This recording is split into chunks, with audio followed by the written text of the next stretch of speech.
Hey guys, welcome back to my channel. It's me, Ylli. Today I'm gonna react to 15 craziest reaction after giving life in sentence. Man, this is crazy. Like, people, once they know they're going to jail for a long ass time, they act crazy and do crazy stuff in court and stuff. Like, it's crazy. But yeah, I hope you guys love this video. Don't forget to subscribe, like, and comment. Let me know what you guys think about the video. And yeah, don't forget to subscribe, like, and comment. Go follow me on IG, Star.ylli. And let's get it. A famous saying goes, don't do the crime if you can't do the time. There's a lot of truth in that, especially for those people who forget that they could be spending life behind bars. From an attempted murderer with a fainting spell to a weeping monster, here are 15 craziest reactions of convicts after being given a life sentence. Before we begin, make sure to hit the like button, subscribe to our channel, and click the notification bell for more amazing videos every day. With that being said, let's begin. Number 15, the Hitman hirer. In 2014, Diana Lovejoy was in the midst of a brutal and messy custody battle with her ex-husband, with neither side willing to budge on their demands. In a fit of rage and a crucial lack of thought, Diana conspired with her gun instructor to resolve the situation by murdering her ex-husband. Of course, the whole thing went horribly wrong. The shooting instructor didn't actually kill her ex-husband, but shot him in the armpit, and later claimed, if I wanted to kill him, I would have. It's the murder equivalent of, no, I didn't lose the basketball game, I just didn't feel like winning. But months later, Diana found herself in court, and as the judge read out the guilty verdict, the weight of her actions hit Diana all at once, and she passes out immediately. Lovejoy was soon wheeled out of the courthouse by paramedics, but it didn't change the sentence. She's now serving 25 to life in prison. So she didn't kill her husband, lost the custody battle, and got sent to jail for the rest of her life. Sounds like it was worth it, eh? It'll come as no surprise when we tell you that the number one cause of life sentences is murder or attempted murder. Those who try to take lives usually find it costs them their own, as they're forced to live out their days in a big block of concrete with unpleasant people and some sludge for dinner. But for some like Diana, that realization comes a little too late. Number 14. A monster cries. Many of those given a life sentence will do anything to avoid jail time, even if that means appealing the ruling or just outright denying the juror's verdict. But sometimes you can only hurt yourself and your case for doing so. Ellis Nelson Ortiz's niece made news in 2017 when he beat a 4-year-old boy to death and was given a life sentence in return. It didn't take long for Ellis to appeal the charges, claiming that the trial testimony was based on junk science and was biased against him due to the jurors hearing about past episodes of domestic violence and violence towards children. Even the suggestion that these episodes were irrelevant is absurd, given the nature of the case. When the jury all but dismissed Ellis's appeal. My mom always used to tell me, don't ever, when you hit your kid or whatever, just be careful how you hitting the kid, or because you really can end up killing your own child. You don't want that shit to happen, because that can be ugly. You have to talk to the kids. You gotta have patience, a lot of patience, because sometimes they try you, but you gotta talk to them and just, I be having hard times too. I have 3 and they're all girls, so yeah. But I try to talk to them, and sometimes I'll be angry and I say to them why you guys always, I don't want to put my hands on you guys. You have to understand when I tell you to do something, or listen, or don't do it. Don't put your hands on your kids. It get ugly. It will get ugly.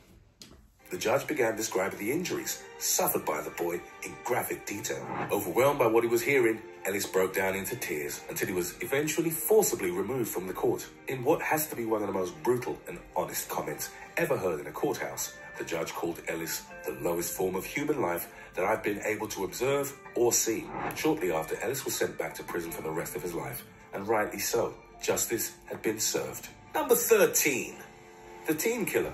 In 2012, a devastating murder shocked the relatively peaceful city of Sheboygan Falls, Wisconsin. In what was the city's first homicide since 1996, 2 young teenagers attacked and killed 78-year-old Barbara Olson at her home with a hammer and hatchet. In a tragic twist, One of the killers was her great-grandson.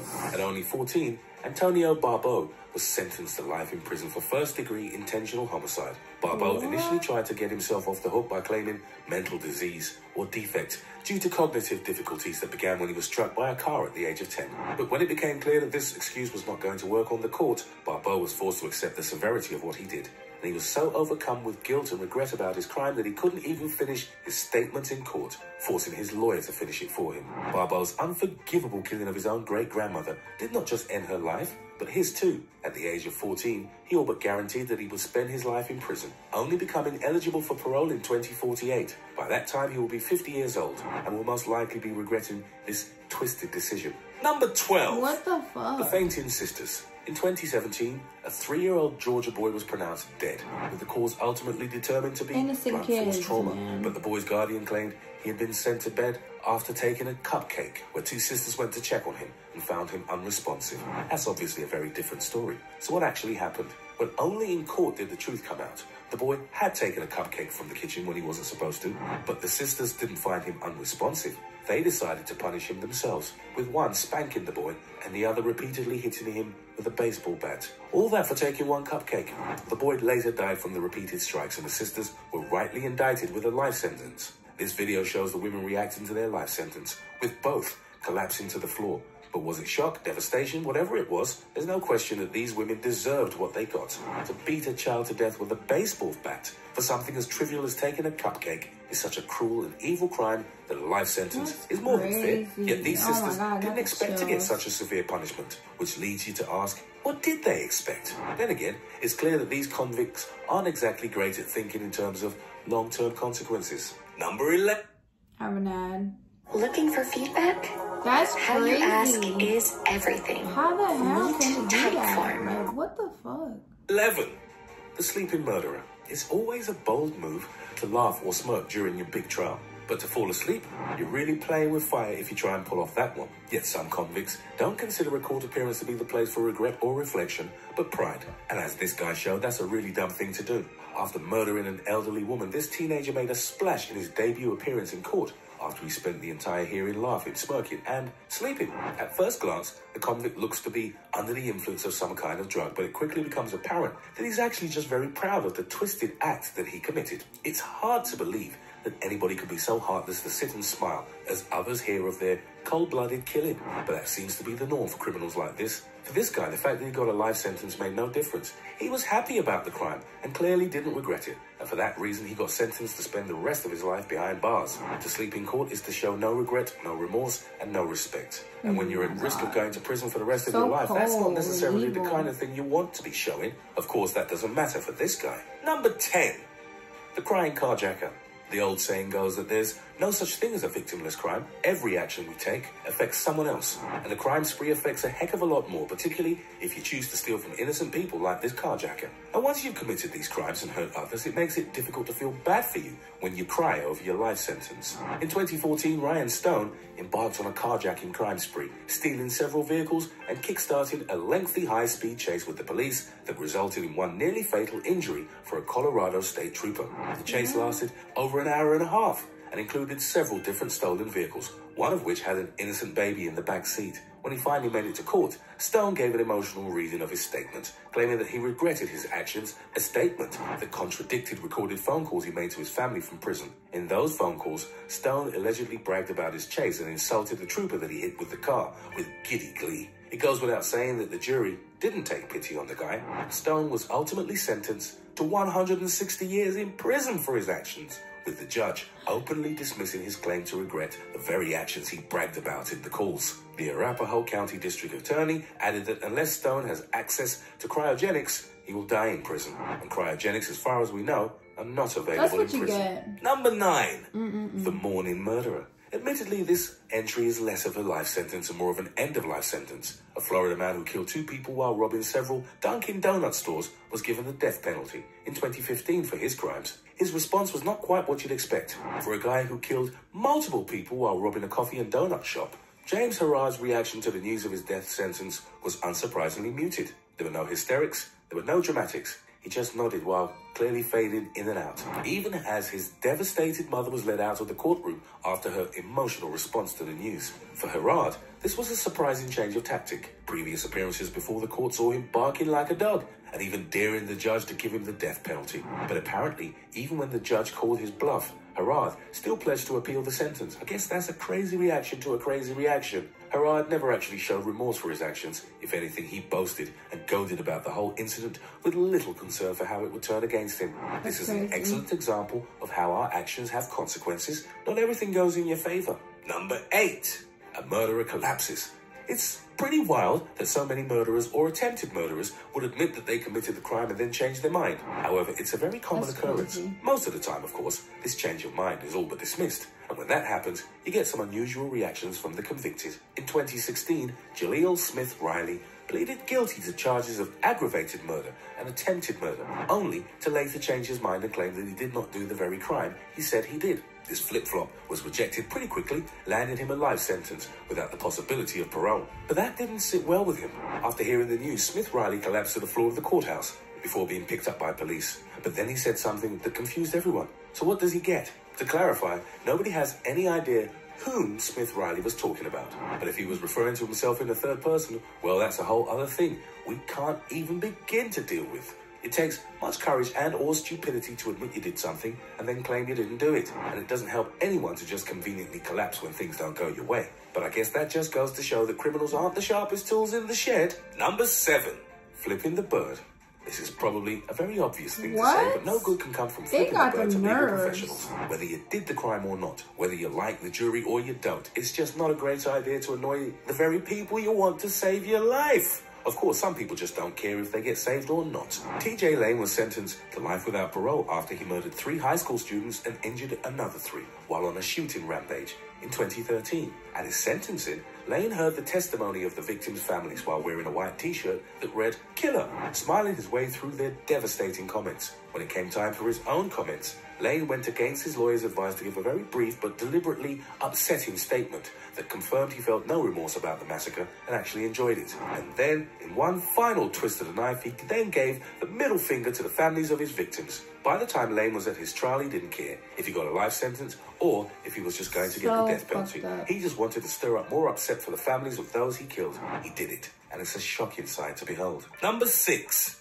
Throwing the podium. Anger is never a good idea in a courtroom, especially if you're going to claim you didn't murder someone. But for one Missouri man, his rage got so intense that he very almost hurt the judge. And that could have been even more fatal for him than a mere life sentence. In 2012, mother of 5, Latrice Mays, was killed by Jaleel Hoskins, who dumped her body into the dumpster where it was later discovered. Hoskins had long claimed that the murder was unintentional, that he loved Latrice, and that he would never have wanted to hurt her. Yet his response to the news of his life sentence offers a very visible counterpoint to his claims. After being handed his life sentence, Hoskins erupted into an expression of pure fury, grabbing the podium and flinging it toward the judge's bench. As he approached the judge, Hoskins had to be dragged out of the courtroom, probably for the best given that he looked as if he was about to cause some serious harm to the judge. Hoskins admitted to his crime, but he didn't believe that it was worthy of such an extreme sentence. He hadn't considered how serious murder was in the eyes of basically everybody but murderers. While Hoskins left the courtroom, his family began screaming at Latrice's family, a fitting end to a story of a completely avoidable murder. Number 5. Threatening the judge. The ultimate cardinal sin of any legal battle is to threaten the judge presiding over the case. It's a surefire way to tick people off and guarantee that you will be mistreated. And yet I think you can guess where this entry is going to go. In 2010, Juan Rodriguez appeared in court on charges of attempted murder, a crime that he adamantly denied committing. But when the judge denied Rodriguez's request to be let out of jail for Rosh Hashanah, he didn't exactly help himself. Angry about what he claimed to be religious persecution, Rodriguez told the judge that if he weren't allowed out of jail, he would take the judge's life. Those are quite literally his words, with no exaggeration or summary. "I will take your life." And then, as if to make matters worse, he followed up with, "What's your phone number? If you don't let me out of here, I'm going to kill you." One of the strangest not guilty pleas you'll ever see right there in front of you. The judge was obviously not impressed with the outburst and ruled that his decision go ahead, meaning that Rodriguez would not be allowed out for Rosh Hashanah, and possibly putting the judge's life at risk in the process. Although, let's be honest, it's highly unlikely this guy will ever leave prison anyway. Number 4. Teen freaks out. The fact that so many teenagers find themselves facing life sentences is a sad truth of our modern age. It seems that every week there's another teenager being forced to confront the consequences of their actions on the ultimate life-changing level. In 2012, 18-year-old Fernando Salgado appeared in court on charges of felony assault with a deadly weapon and attempted sexual assault with a foreign object. During a high school class, Salgado allegedly tried to force a piece of rebar into the anus of one of his fellow students, one of two incidences that brought him to court. After hearing of the court's conclusions, having apparently never considered that what he did was unacceptable or wrong, rather than take said life sentence, Salgado went against the advice of his lawyer and accepted a plea deal that would allow him to get a less serious sentence, on the condition that he testify against his teacher in another case. Had his case gone forward, Salgado would have been forced to register as a sex offender. If he hadn't been sentenced to life in prison, life itself would have become his prison. Fortunately for him, Salgado managed to change his fate at the last minute, avoiding both of these outcomes, although now he faces a challenge of staying on the right side of the law. Number 3. Innocent or monster. While most legal cases feel pretty open and shut, some are a lot more complex and require some extra thought to come to the right conclusion, especially when those cases involve young people or teenagers that might not be fully aware of their actions. In March 2015, a trailer caught fire in York County, South Carolina, killing a 14-month-old boy inside. Months later, 17-year-old Jacob Matt Morgan was in court to address claims that he was the direct cause of his baby brother's death, something he adamantly denied, as prosecutors claimed that Morgan stood and watched the fire that killed his brother. Morgan cried and claimed to have done everything he could to save the brother that he loved. Unfortunately, Morgan's fascination with fire was well known within the family, and they provided evidence, and he eventually admitted to setting the fire that ultimately killed his brother. The case was notable due to jury divisions over whether or not Morgan was genuinely remorseful and innocent, or if he was faking his devastation. The fact that the fire was started in 3 places lends credence to the idea that this was intentional, but his family adamantly believes that Morgan is innocent and would never do such a thing. What do you think? Is he innocent, or is he the monster everyone claims? Number 2. A rampage. Well, rampage might be an exaggeration, but not by a whole lot. It's fair to say that when he was sentenced to be executed for the murder of a young couple, Dexter Darnell Johnson did not react well. In 2007, Johnson and 4 friends threatened an innocent couple with a pistol and a shotgun before carjacking, robbing, raping, and murdering them. In court, Johnson insisted that he was innocent and that the illegal activities were all at the hands of someone else, despite prosecutors presenting evidence that suggested it was part of a month-long crime spree that he took an active role in. When the news came that Johnson would be executed, his mother could be heard screaming and crying at the back of the court. After a few moments of quiet consideration, Johnson launched himself at the judge, only to be stopped by the waiting security guards. Johnson was led out of the courtroom, angrily ranting and fighting against the hold of the guards. Whether he wanted to accept it or not, his crimes were more than enough for the judge to warrant a full execution. He just couldn't handle that fact. Number 1. The Flinger.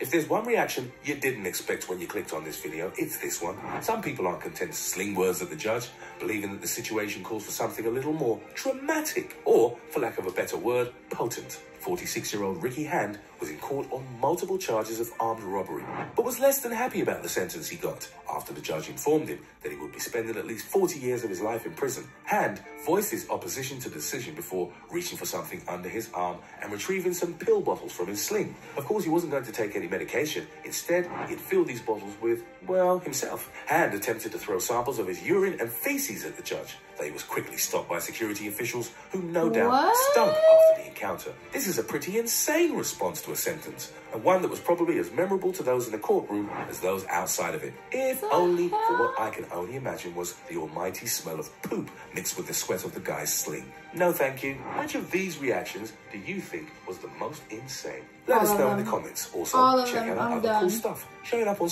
All of them are crazy. These people are so evil, and how can they do this? Like, shit, though. God, forgive us and save us, protect us, all that from these people, man. Like, what the hell do I just see? But I hope you guys love this video. Don't forget to subscribe, like, and comment. Please stay safe out there, and yeah, be careful. And go follow me on IG, Star.ylli, and I'll see you next time. Bye, you guys.